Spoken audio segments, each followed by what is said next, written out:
আসসালামু আলাইকুম রহমতুল্লাহ। আমি লিজা আক্তার আমাদের ইউটিউব চ্যানেল থেকে জানাচ্ছি আপনাদের সবাইকে স্বাগতম।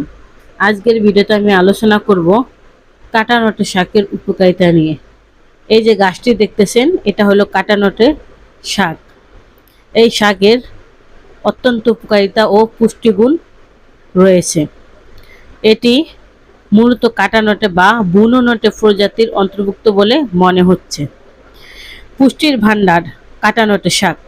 নটে শাকে প্রচুর পরিমাণে ভিটামিন এ, সি, কে এবং B6 রয়েছে। এছাড়াও এতে আয়রন, ক্যালসিয়াম, ম্যাগনেসিয়াম, পটাশিয়াম এবং পটাশের মতো প্রয়োজনীয় খনিজ উপাদান বিদ্যমান।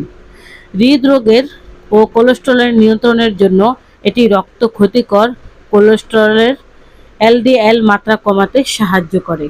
এর উচ্চ ফাইবার এবং অ্যান্টিঅক্সিডেন্ট উপাদান হৃদরোগের ঝুঁকি কমায় এবং রক্তচাপ নিয়ন্ত্রণে রাখতে সাহায্য করে।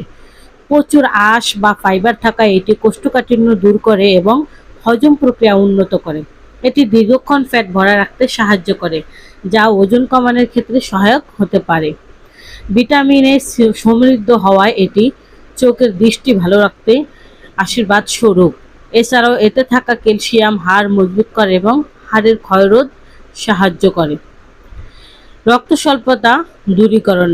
উচ্চ মাত্রায় আয়রন রক্তে হিমোগ্লোবিনের পরিমাণ বাড়ায় এবং অ্যানিমিয়া বা রক্ত স্বল্পতা প্রতিরোধ করে। ভিটামিন সি এবং অ্যান্টিঅক্সিডেন্ট শরীরের রোগ প্রতিরোধ ক্ষমতা শক্তিশালী করে। চর্মরোগের জন্য আয়ুর্বেদিক মতে কাটানটের ছাই নারকেল তেলের সাথে মিশিয়ে ব্যবহার করলে ইনশাআল্লাহ ফুসফাসা ও চর্মরোগ ভালো হবে। সতর্কতা, এতে উচ্চ মাত্রায় অক্সালেট থাকতে পারে, তাই কিডনির পাথর হওয়ার প্রবণতা থাকলে এটি সতর্কতার সাথে খাওয়া উচিত। আমরা আয়ুর্বেদ চিকিৎসা দিয়ে থাকি। আয়ুর্বেদ ওষুধ বিভিন্ন গাছগাছলা লতাপাতা দিয়ে তৈরি করা হয়। এর কোনো পার্শ্ব প্রতিক্রিয়া নেই।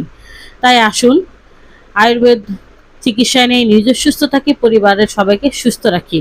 থ্যালাসেমিয়া বা রক্তশূন্যতা সহ আমরা সকল রোগের চিকিৎসা দিয়ে থাকি।